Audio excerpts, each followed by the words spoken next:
Alright guys, got an awesome little game, 5-minute blitz in the Rousseau Gambit, and it's one that starts off really well. I haven't done the analysis yet, we're going to do that in a second. First we'll go through the game and we'll try and figure out from our own analysis where I went wrong in the game, and then I'll update my my study if it needs it. So the Rousseau Gambit is e4, e5, knight f3, knight c6, and the Italian with bishop out to c4. When we throw out Freddy, off you go Freddy, on your way. And if they accept, it's not the best because you can push straight away. This is just like the Vienna Gambit in reverse, apart from white has an extra bishop out in the middle of the field. Now it might seem as though this extra bishop gives white a bit of an edge, but as you can see, the bishop actually can be a detriment as well because of the move d5 at some point. So again, just like in the Vienna Gambit accepted, the knight has nowhere to go. Our knight covers these squares, our queen covers these squares, and the only alternative is queen there, which, like in the Vienna Gambit, is inaccurate. So we have the knight retreats all the way there. Now you need to be careful about queen h5 check, so I throw out knight f6 immediately, just preventing that idea. And we've still got d5 in our pocket, so I'm not sure whether an immediate d5 is better here, but we will find out in the analysis. So now we have queen e2, putting one attacker on here, but it is defended once, so we're not too bad, and the bishop can't fly out and pin the knight on the queen, so we're looking all right. So now it's time for d5, and the bishop here retreats to b3. Again, maybe not the wisest move. Still looking at this pawn here, which is defended twice, but this does now allow knight d4 with a fork on queen and bishop. So now you can see, although we're a pawn down, we do very much have the initiative, and we certainly have the center. So queen retreats, and now I have the option of capturing the bishop, but I also have the opportunity to recapture my pawn with development. So much better if you can develop a piece into the board, then I'm getting my pawn back, and I've got a piece off the back rank. I'm one step closer to connecting my rooks, and I still have this option here if I want it. White now plays knight out to c3, and the question is now, do we grab the bishop, or possibly here maybe c6 would have been more accurate, just keeping the bishop stuck over here and completely like behind this pawn structure. We saw a game in the Chernev book in Chess Bootcamp recently where black did exactly this, and it was also, I think, in the Rousseau Gambit. I think it was. Now here I take the bishop, probably inaccurate. Pawn recaptures, now freeing up this rook on the queen side. I develop my final minor piece, now looking down at the sensitive f2 spot, and we're looking good. White now develops his knight to here. Obviously our advanced pawn is preventing the knight from coming out to f3, which is its natural square, and I think this is a good move. I think queen d6 was a good move here. I'm giving my queen the opportunity of moving laterally in front of the pawns. I'm still defending this, I'm also defending this, and I'm looking down at this corner as well. So again, maybe c6 here with the idea of slotting the bishop behind the queen might have been sensible. And this is the point in the game where I come somewhat unstuck. So I decide to fly in with my knight. Now, this is an immediate checkmate threat. If my opponent was a donkey, then he might play something silly and just get mated in one go. But he doesn't do that. He's not a donkey, and my threat kind of falls on deaf ears a little bit. You don't want to be tempted to trade two minor pieces for a rook and a pawn here. Yes, it opens up the king somewhat, but my minor pieces are more important right now. Okay, so again, you see the advantage of this move. Queen flies across to h6 with another checkmate threat. Now, but again, this is a slightly one-dimensional threat because it's easily parried, plus it comes with a problem. h3 not only defends mate, but it now hits my knight. And I move my knight back to f6, which is an issue because my bishop's actually hanging there. Black does not capture the bishop straight away, but instead plays d4, attacking my other bishop. Now I do have an en passant option, but that then opens me up to checks, and my king still isn't safe. So what I do is I slide across and protect this bishop. So knight takes bishop. Now I have an option. Do I want white's knight more, or do I want to keep my own dark squared bishop more? Considering that my own central pawns are locked on light squares, I figure that the dark squared bishop is probably more valuable to the cause at this point, so I drop that one back. And again, I'm still maintaining my threat on the knight. So I have a slight tempo here that white now has to do something about his knight. Knight comes back to e3. Now, one thing that you notice, obviously, is that the king is looking a bit silly in the middle of the board, but also my bishop can't go there, and it really doesn't have that many options. So here I choose to push c6, giving my bishop the option of this whole diagonal. White plays bishop d2, and I castle short, with the idea of making use of the semi-open f-file with my rook. But I'm a whole piece down. White now decides to reroute his knight round to here, probably. Could also come to here and hit my queen. So back drops the bishop, just putting itself in a more useful situation. Stop playing about, guys. Recording, chess, it's important. Yeah. So thoughts of maybe getting the queen here or here and threatening to drop in again.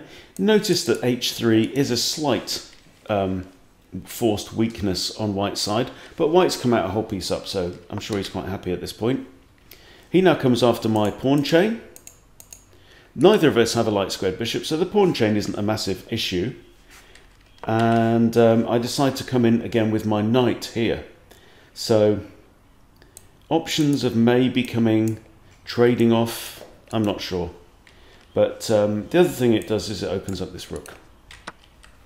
He takes in the middle, and I abstain from the immediate recapture because I've got a checkmate threat. Okay, but again, it's kind of blunt. And white plays a good move here, puts his knight on g4, so kind of advancing the knight a bit, and also putting it on a protected square, but also then covering h2. So now I think, well, what can I do to eliminate this knight? Who will rid me of this meddlesome knight?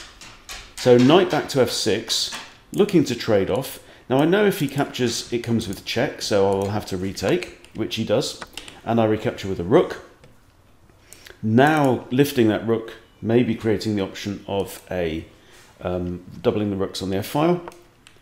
And he brings in his other knight, and this is annoying.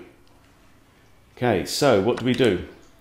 Recapture the pawn in the center, re-establishing this kind of grip on the center, which I figure may be useful. I don't want to start giving away pawns, and I certainly don't want knight takes here, which obviously is not playable immediately because checkmate would ensue. f3 follows. Now also creating maybe a dark square diagonal towards the king. This bishop is not really threatening. This rook hasn't done anything yet. And obviously the problem here is drops the knight. Okay, so now we are in an equal material situation, but black is very much on the front foot. I have this central lock. I have a very good bishop, whereas black's bishop, you know, in the center rear is not fantastic. It's in a pretty much a defensive role there. Black plays the rook in here now, and so what I'm calculating now is I can come in here, forces the king to here. If I then come into h1, the king will move to e2 and gets away, really. So nothing really gained, and then I've got to retreat my queen because I don't really want to be trading queens. So what I decide to do is slide my other rook across to e8. with the idea that at some point I may push this pawn, eliminate this pawn somehow, and if the king ever ends up on this square, that could be very useful. And now, white blunders. This is a complete blunder of magnificent proportions, because what he's just done with this move is eliminate the king's escape square. So this is now mate in 2, queen h2 check, there's only one legal move, king has to go there, queen h1, and it's checkmate. An absolute beauty. So let's check out the game review. I'm sure it's a bit of a heart rate monitor kind of output here. I feel like I was doing very well at the start, I was. So it's all black, then I blunder, then it's all white, and then it's all black again. Okay, I have 71 accuracy, fairly happy with that. I've got 1 blunder, black has 2. Sorry, white has 2. Okay, so we'll go through the Rousseau Gambit. Here we go. Mistake. Best move, yes. Knight retreats is fine. There's a better move? Well, that's interesting. So actually giving up the knight here is better according to the machine, but who would do that? Who would play that in real life? Weird stuff. Okay, and now knight out here is good. What should I have done? Is it in the immediate d5? It's immediate d5. Now, then we have to ask ourselves, well, what happens if the queen comes out? The queen comes out, we have g6. Okay. Then pawn takes, and we can have the bishop. If pawn takes again, I don't know. Let's figure that out. So let's say queen takes here. So we've broken out of the game. King e7 is the move. King e7 and black is better. Fascinating stuff. But then the bishop's going to retreat. Okay, so we have bishop b3, bishop retreats. And now what, knight f6? Knight f6 and we're still better. This is interesting stuff. We're hitting the queen. The queen has to retreat. d1's the best square. And we are good. So what I'm going to do now is I'm going to go studies, black, Rousseau. We go into Lichess studies and we're going to see accepted. So we're in the accepted chapter. There we go. Not very good. We do that. Okay, so we're not going queen line. We're going this line. So I'm actually going to promote this variation because it's the most likely. Okay, so knight g1, and this is actually inaccurate. Okay, and here my study does actually say knight to f6. So if we look at the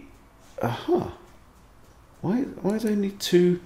There's only because I've got it set to high level. Okay, so in the real world, knight f6 outscores d5, but d5 is better according to the engine. Let's just check Stockfish here.